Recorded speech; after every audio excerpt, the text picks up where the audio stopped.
Normalmente durante a semana, das 7 às 11, das 13 às 17.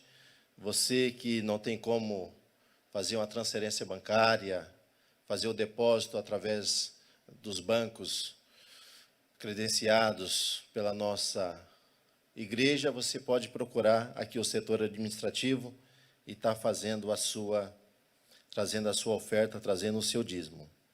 Meus amados, eu quero convidá-los a todos, os que aqui estão e aqueles que também nos acompanham em sua casa, aonde você está, no rancho, a que possamos ler um texto da palavra de Deus, que é onde nós estaremos extraindo o conteúdo do nosso estudo nesta manhã. Carta aos Efésios, capítulo 1, do versículo 15 ao versículo de número 23.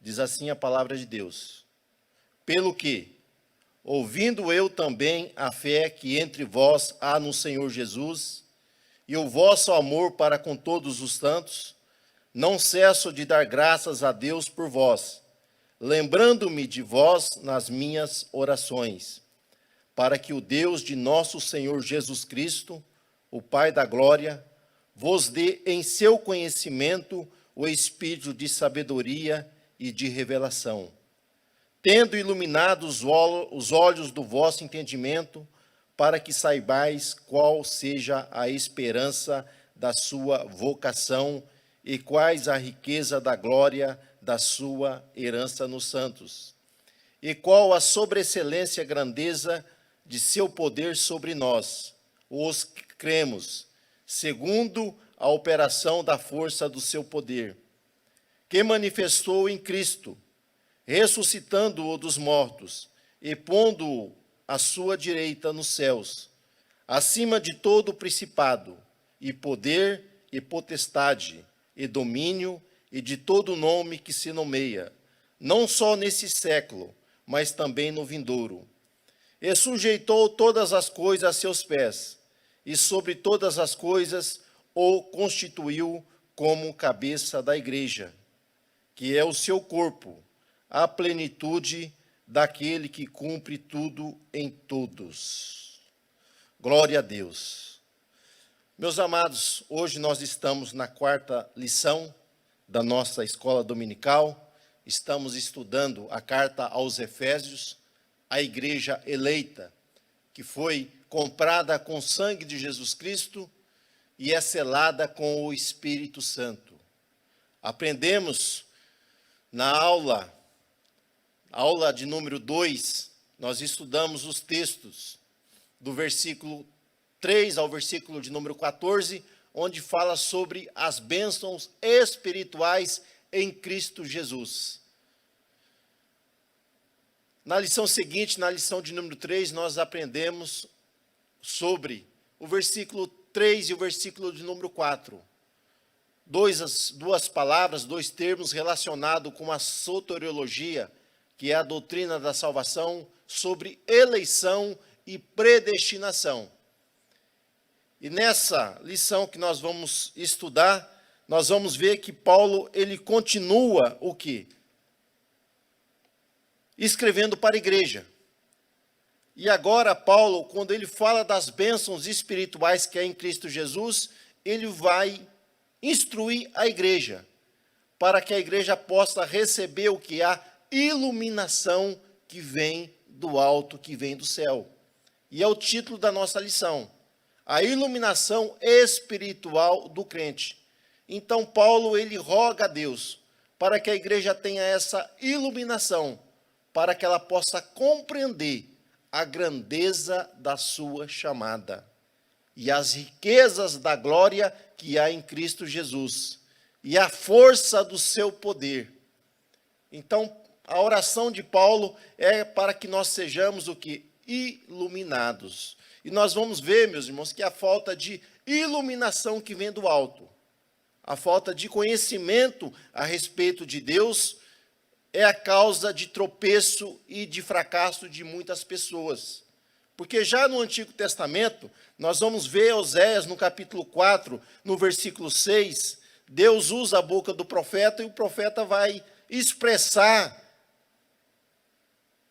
a sua palavra dizendo: o meu povo está sendo destruído por falta de conhecimento, por falta de iluminação.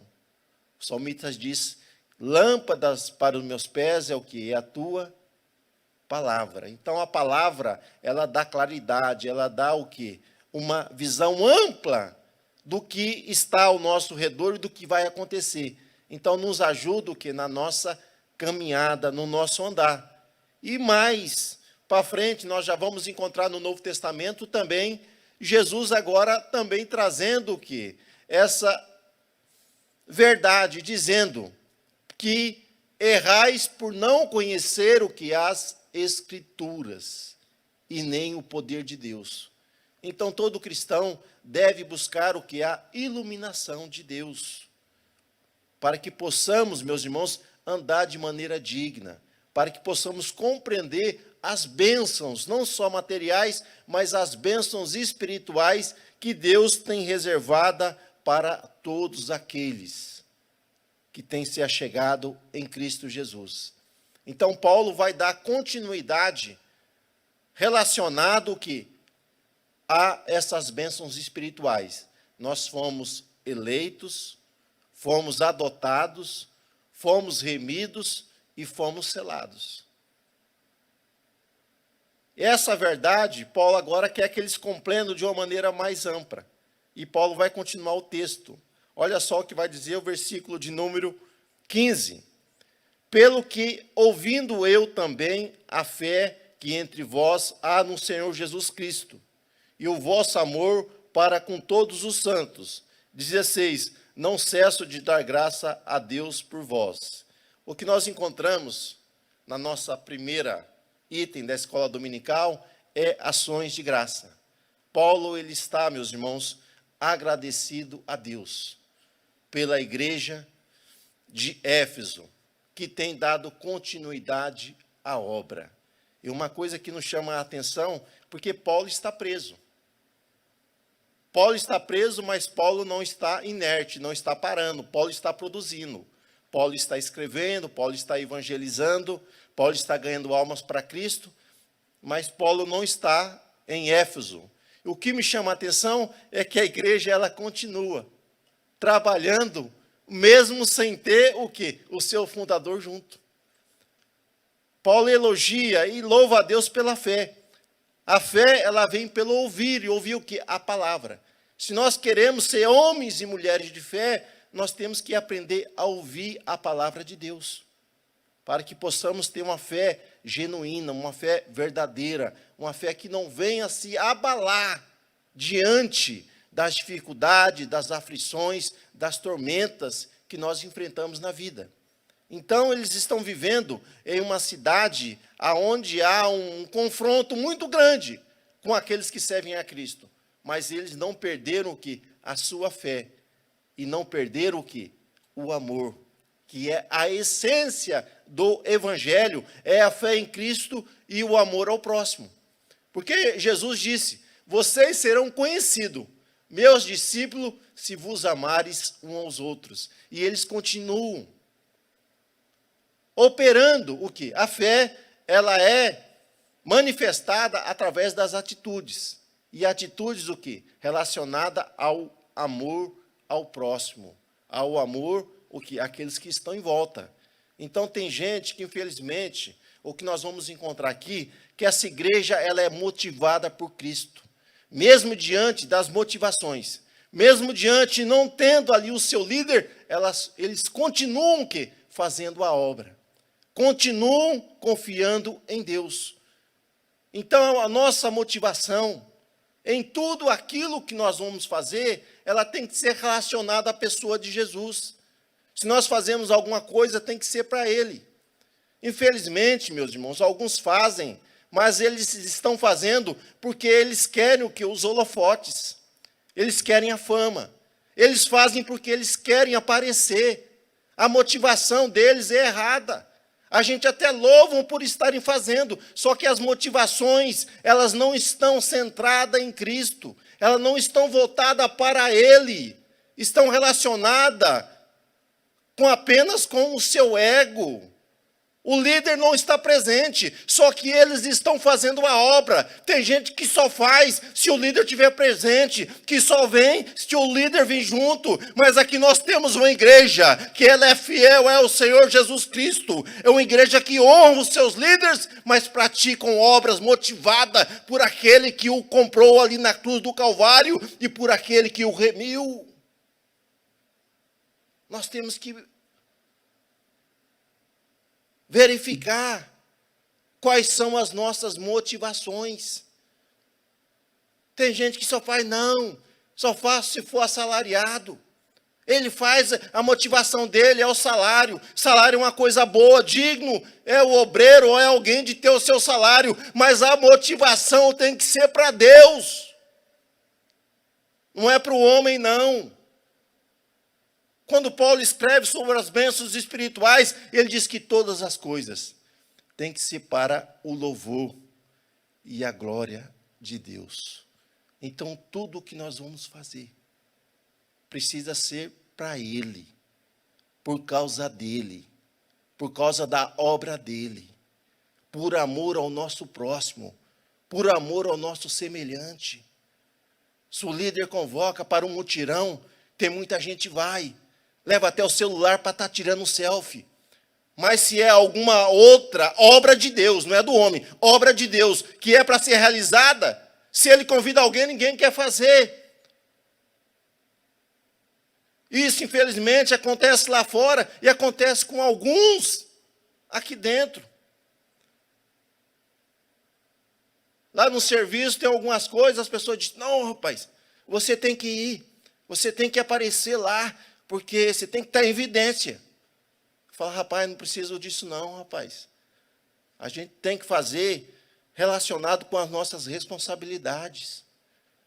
E aqui, rapaz, você não foi? Não, tá. Rapaz, mas você tem que ser visto, hein? Quem não é visto não é lembrado.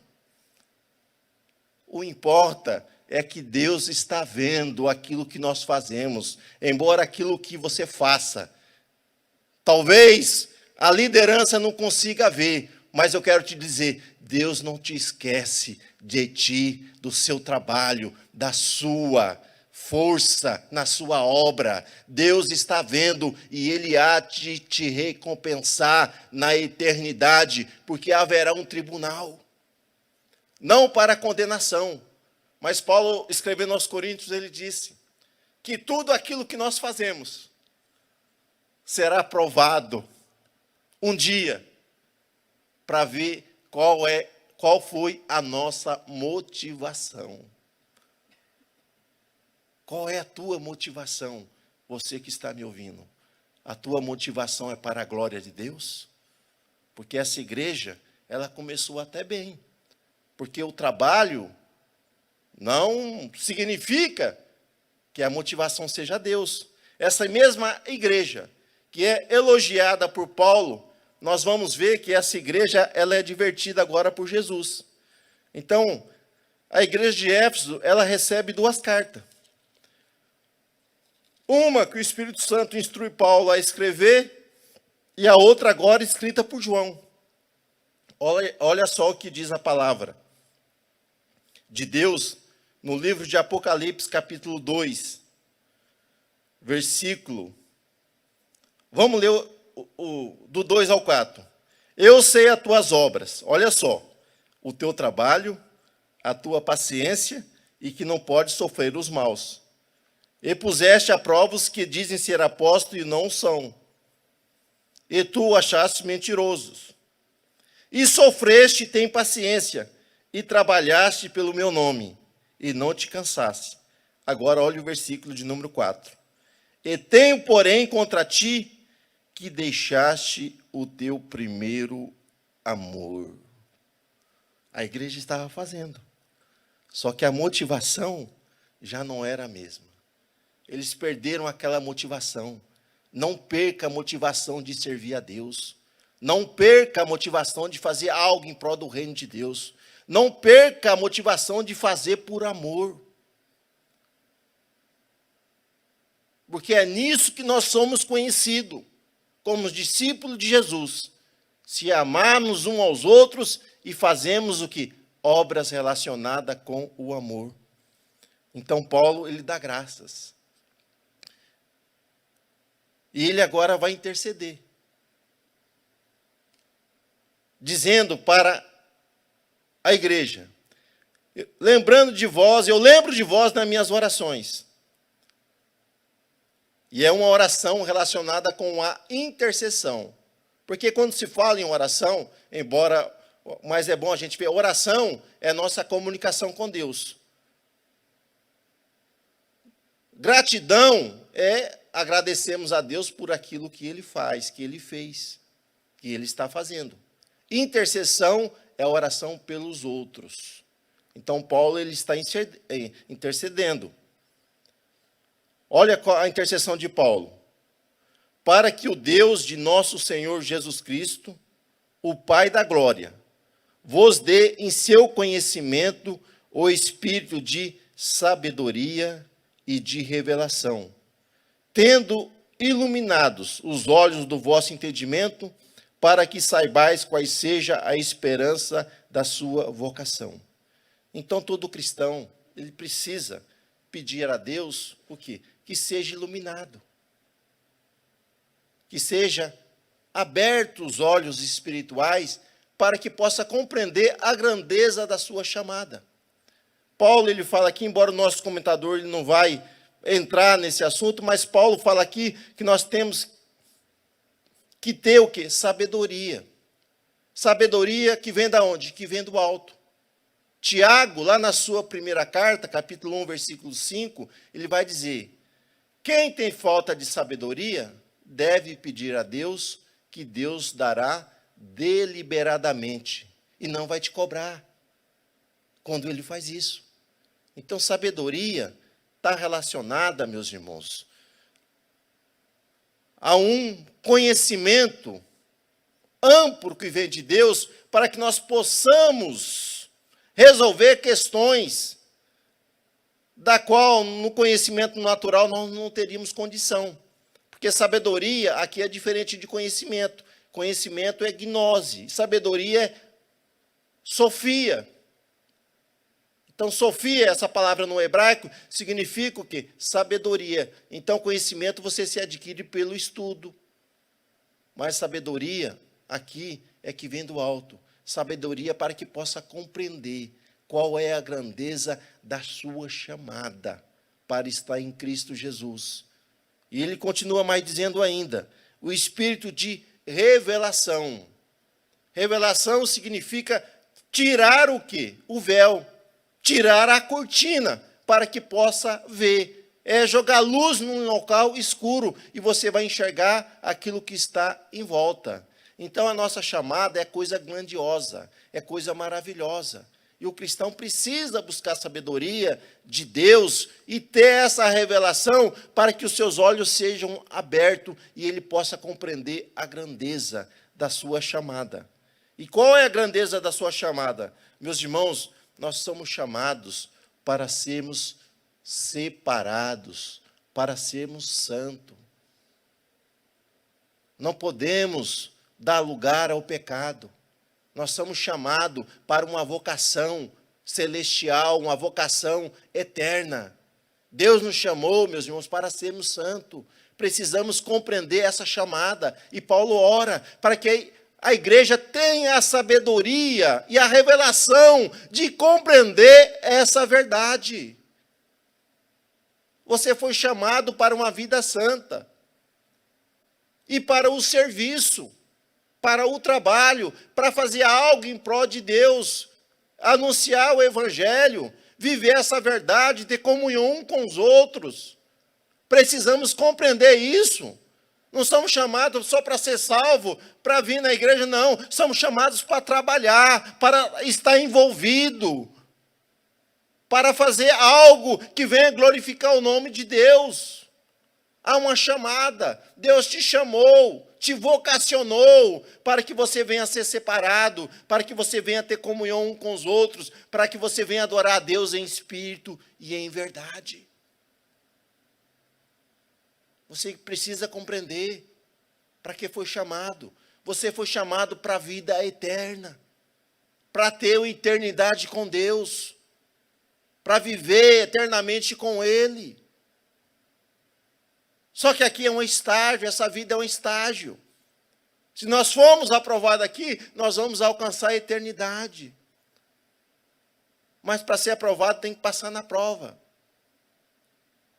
É necessário se envolver. Ele continua agora o item 3 da nossa EBD. Passamos o primeiro, que é gratidão, ações de graça. O segundo, a esperança da vocação. E o terceiro, as riquezas de sua glória. Então, Paulo está orando. Ora a Deus a respeito disso. Versículo 18. Tendo iluminado os olhos do vosso entendimento, para que saibais qual seja a esperança da sua vocação, da sua chamada. Então, nós já sabemos qual é a vocação da nossa chamada. É uma esperança que ela não se acaba, mas é necessário que nós venhamos compreender que há alguns pré-requisitos que nós possamos fazer. Não é só ficar esperando. Como armar uma rede, sentar ali, estou salvo, vou ficar esperando a salvação, não vou fazer nada, não. Nós precisamos nos envolver. E que possamos compreender, Paulo está dizendo, quais as riquezas da glória da sua herança nos santos. Então nós aprendemos que nós somos heranças de Deus. E nós também temos uma herança. A coisa gloriosa, meus irmãos, a respeito disso, quando fala de nossa herança, está falando de algo incorruptível. Algo que não pode ser deteriorado. Algo que não pode ser abalado. Então, a nossa esperança da nossa vocação está relacionada com a grandeza da herança no céu. É algo incorruptível. Há uma coroa reservada para todos aqueles que amam a Cristo e amam a sua vinda. Então, as riquezas da sua glória está relacionada que nós não vamos mais enfrentar o quê? O castigo eterno, mas nós vamos encontrar a vida eterna. A esperança da riqueza da sua glória. Nós vamos encontrar o quê? A eternidade com Deus. Nós vamos, a riqueza da sua glória, participar de um banquete celestial. As bodas do Cordeiro. Nós vamos ser recompensados por tudo aquilo que nós fazemos aqui. Haverá um milênio. E nesse milênio nós reinaremos com Cristo durante 1000 anos. As riquezas da sua glória. Coisa tremenda relacionada com a nossa herança. Então é algo tremendo, meus irmãos, é algo maravilhoso. O que Deus tem reservado para todos nós. Nós precisamos compreender essa verdade. Há uma herança. Só que gente está preocupada só com uma herança aqui. E até mesmo briga. Herança aqui é bom em determinados momentos. Só se eu esperar em Deus somente nessa vida. Paulo escreve dizendo, eu sou o mais miserável de todos os homens. Então, Paulo está pedindo para que a igreja venha compreender a verdade dessas bênçãos espirituais sobre a nossa vida. E ele continua dizendo, versículo 19, e qual a sobreexcelência e a grandeza do seu poder sobre nós.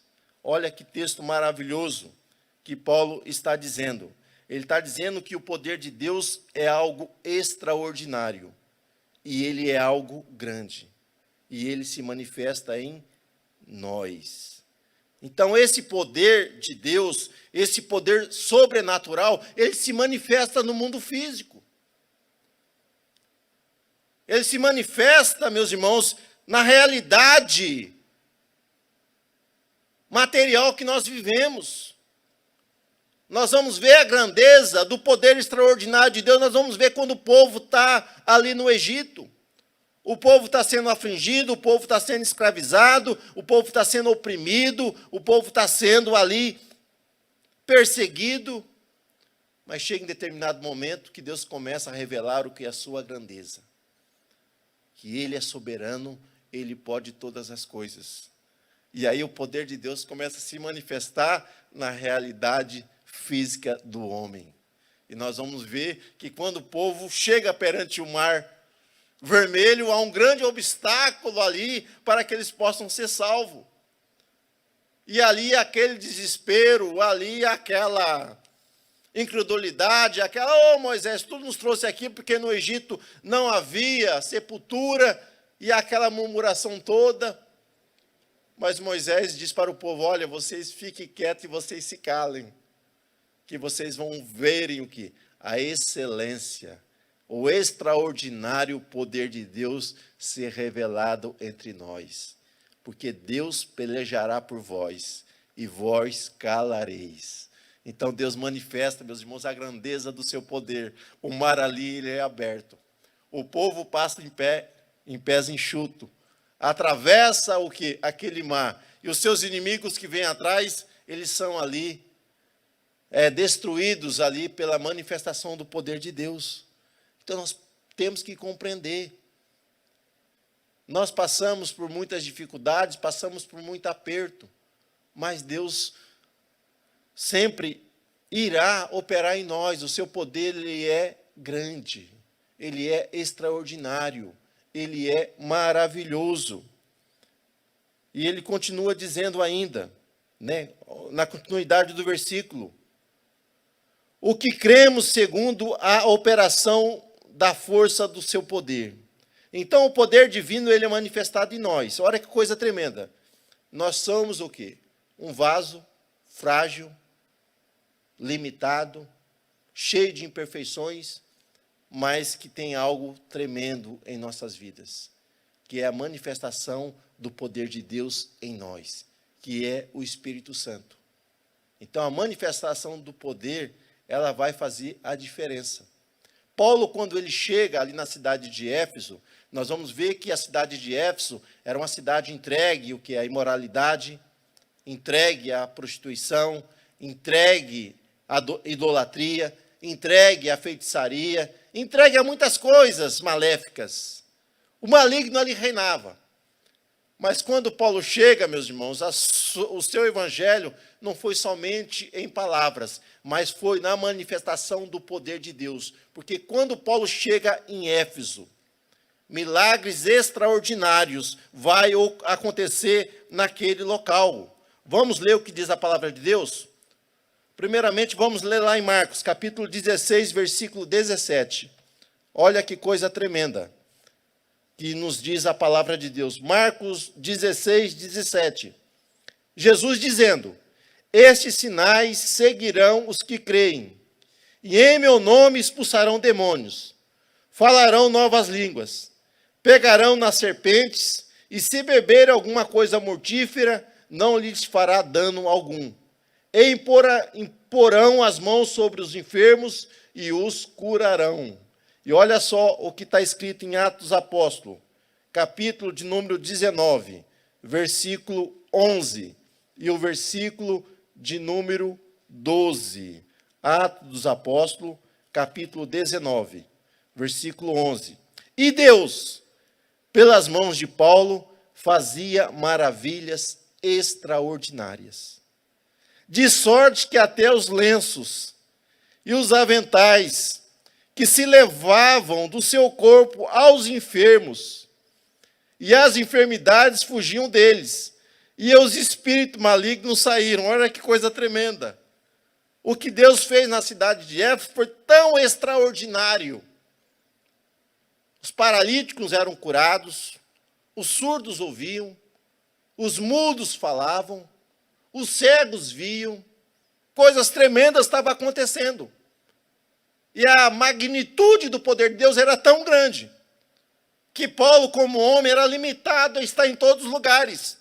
Mas as pessoas diziam, não, dá aqui o seu avental, dá o seu lenço. Chegava em determinada localidade, tinha um endemoniado. Alguma pessoa possessa, mas chegava ali com o avental de Paulo, jogava na pessoa, a pessoa ela era liberta. Então Deus agiu de uma maneira grandiosa, de uma maneira tremenda, mostrando que a eficácia do seu poder em nós. A eficácia do seu poder em nós. Então o poder de Deus, ele é grandioso, ele é maravilhoso, ele é magnífico, ele é extraordinário. E isso vai ser operado em nós. A Bíblia diz, Deus através de Paulo. Então Deus através da minha e da sua vida quer fazer algo grandioso. Mas é para a sua glória. Não vamos nos esquecer. Então hoje muitas coisas não acontecem, muitas manifestação da operação divina não acontece, porque muitas pessoas estão olhando para o homem. E muitas vezes aquele que está na frente, ele quer somente se engrandecer, quer exaltar o seu nome. Mas Deus não dá a sua glória a ninguém. Deus não dá a sua glória a nenhum homem. Vamos maneirar que senão daqui a pouco eu estou pregando aqui. E aqui é o nosso estudo. Então nós vamos ver aqui que a manifestação, Paulo está orando. Para que a igreja compreenda a grandeza do poder de Deus que é manifestado em nós. Através de nós. E uma dessas grandezas, meus irmãos, que eu vejo como maior do que os milagres ocorrerem, pessoas sendo curadas, sendo saradas, é o ministério da reconciliação. É você levar vidas. Quando digo você, no sentido de você estar evangelizando. Mas é você estar evangelizando o Espírito Santo, ele operar na vida de pessoas, reconciliando pessoas com Deus. Pessoas deixando de ser inimigo para agora ter a paz com Deus. Pessoas sendo libertas do poder do pecado e agora vivendo uma vida de santidade, louvando e engrandecendo ao eterno Deus. Isso é um milagre, isso é uma manifestação do poder de Deus. Deus operando através de nós, para que vidas venham ser reconciliadas, vidas venham ser salvas, vidas venham ser libertas, vidas venham ser alcançadas pelo poder de Deus. Que poder de Deus é? É pelo poder do Espírito Santo. Operando na vida da pessoa, para que a pessoa possa ser salva, possa ser liberta. E Paulo continua dizendo, ainda, que o poder de Deus ele é excelente, ele é grandioso, ele se manifesta em nós, e quando ele manifesta em nós, ele é eficaz, ele alcança aquele propósito da qual Deus quer, e que manifestou em Cristo esse poder, ressuscitando um dos mortos e pondo a sua direita nos céus. Então, meus irmãos, qual é a medida do poder divino? Eu quero dizer que o poder divino ele é limitado e nada pode comparar ao que Deus pode fazer e o que Deus faz pela sua igreja. E um dos grandes poderes que há no mundo, aqui ele foi destronado, ele foi derrotado por Cristo. E quando Paulo fala da grandeza do poder de Deus, Paulo fala agora, esse poder se manifestou em Cristo, ressuscitando-o dos mortos. Nós vamos ver que a morte, meus irmãos, é algo que assusta a todos os homens. E ninguém pode, entre os homens, ninguém pode vencer. A morte, ela é algo que atinge todos os homens.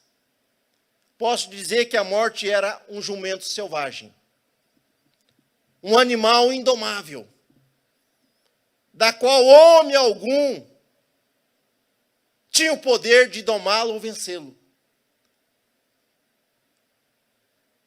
A morte veio, derrubou Adão, derrubou Eva, derrubou Sete, derrubou Noé, Sem, Cão, Jafé, derrubou Abraão, Isaac, Jacó, os 12 patriarcas, Moisés, Josué, derrubou os juízes, os reis. A morte era um animal indomável que ninguém conseguia vencer. Mas a Bíblia diz, meus irmãos, que o Verbo se fez carne, o Verbo encarnou e se fez gente. Jesus veio a esse mundo.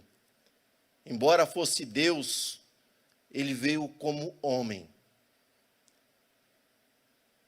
E durante a sua caminhada, a Bíblia nos diz que ele foi levado à morte, e à morte de cruz.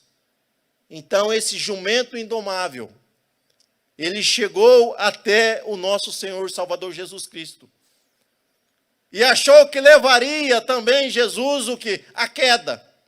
Mas a Bíblia diz que durante 3 dias e 3 noites, Jesus esteve ali no centro das partes mais baixas da terra.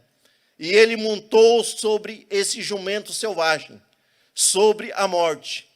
Passou-lhe a espora durante 3 dias em cima dela e deixou ela mansinha. E a morte agora já não tem mais poder sobre os homens, porque Jesus Cristo ressuscitou ao 3º dia, venceu a morte e garantiu agora a vitória a todos aqueles que crêem no seu nome e o aceita como Senhor e Salvador Jesus Cristo. Agora, o poder de vencer a morte na sua vinda para arrebatar a sua igreja, porque aqueles que foram tombados pela morte há de ressuscitar e viver eternamente com Cristo na eternidade.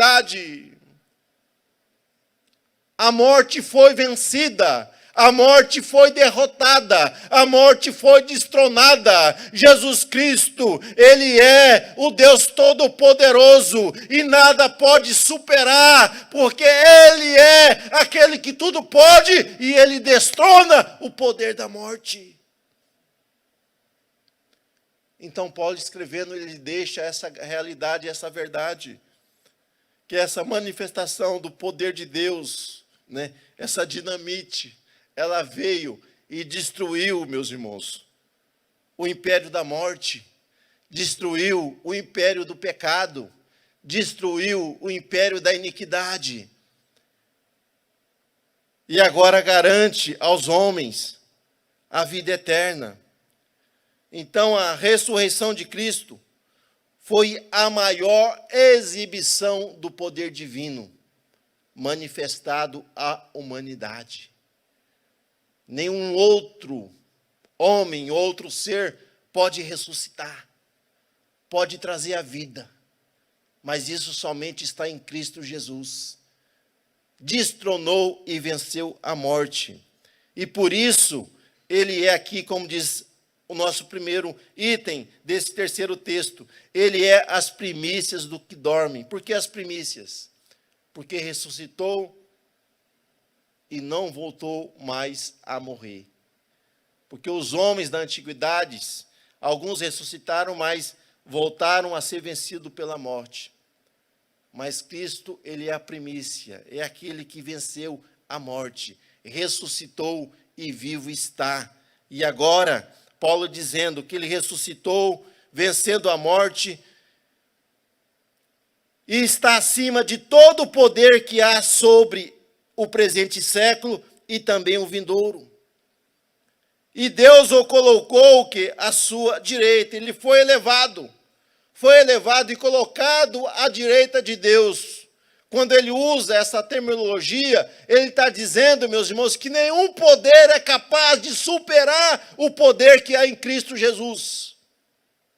Porque toda a manifestação do poder está nele. Ele é o Deus Todo-Poderoso. E por isso ele disse que as portas do inferno não prevalecerá contra a minha igreja. Então, igreja, nós sabemos que somos eu e você. Todos nós juntos fazemos parte da igreja, da qual Cristo é a cabeça. Cristo é a cabeça. Então, a morte era o inimigo implacável, mas Cristo venceu e subiu ao céu e foi dado a ele o quê? essa posição de honra mais elevada, acima de todo principado. Quando fala principado, poder, potestade, domínio, está falando sobre os seres angelicais. Sobre os seres angelicais. E aquele que é todo poderoso. Nós aprendemos terça-feira passada sobre isso, que foi feita uma investigação no céu, na terra, embaixo da terra, para verificar quem era aquele que poderia abrir os 7 selos. E aparentemente eles não o encontraram. Aparentemente. Porque Cristo se colocou ali como aquele que tem poder, que pode abrir os 7 selos, pode desvendar todos os mistérios, pode interferir e agir na história. Deus é o Deus Todo-Poderoso. E ele continua dizendo no último texto da nossa lição sobre a exaltação de Cristo: e sujeitou todas as coisas a seus pés, e sobre todas as coisas o constituiu como o cabeça da igreja, que é o seu corpo, a plenitude daqueles que cumpre tudo em todos. Então nós vamos ver, meus irmãos, que Cristo ele é exaltado sobre todo o universo e deve ser exaltado sobre a igreja. Então a igreja ela tem um dono, ela tem um Senhor, ela tem um Salvador, e esse se chama Jesus Cristo. Ele é o cabeça, é Ele que governa, é Ele que tem a primazia, é Ele que tudo pode. E nós louvamos a Deus porque nós fomos alcançados, meus irmãos, por essa manifestação do poder de Deus, que nos fez sermos ressuscitados em uma nova criatura. Fomos regenerados pelo poder do Espírito e estamos caminhando para o céu de glória, para o céu de luz. Então nós precisamos compreender essa verdade da nossa lição que nós estamos aprendendo, a iluminação espiritual do crente. Isso está disponível a todo cristão que deseja. Deus quer iluminar, quer trazer claridade. A Bíblia, ela é um livro fácil e ao mesmo tempo um livro difícil. Mas aquele que saber se achegar a ela de uma maneira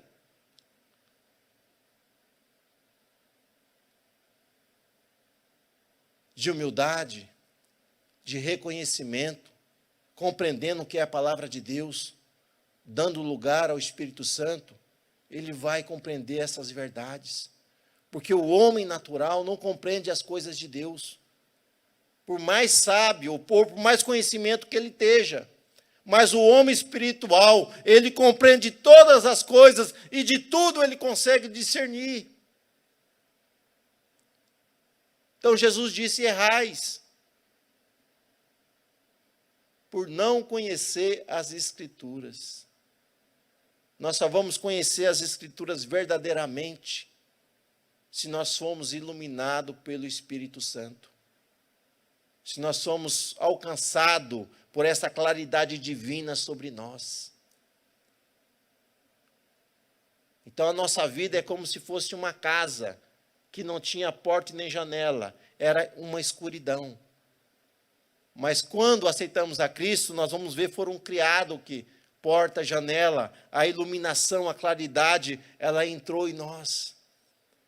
Que nós sejamos uma casa destelhada, relacionada com a iluminação de Deus, que a claridade possa alcançar todo o nosso ser, para que possamos andar de maneira digna e compreender toda a verdade relacionada ao plano da salvação. Então, no capítulo número 1, ele vai terminar a respeito das bênçãos espirituais que há em Cristo Jesus. Só compreenderão a realidade dessas bênçãos, desse chamado, da riqueza da sua glória e da manifestação do seu poder àqueles que foram alcançados por essa iluminação. Muitos não alcançam, é porque não buscam, porque o Espírito Santo está em você, para te dar o conhecimento, para te dar a sabedoria, para te dar a revelação, para abrir os olhos do teu entendimento. Só que muitas vezes ocorre que você negligencia essas verdades. Porque quem entra na chuva é para se molhar.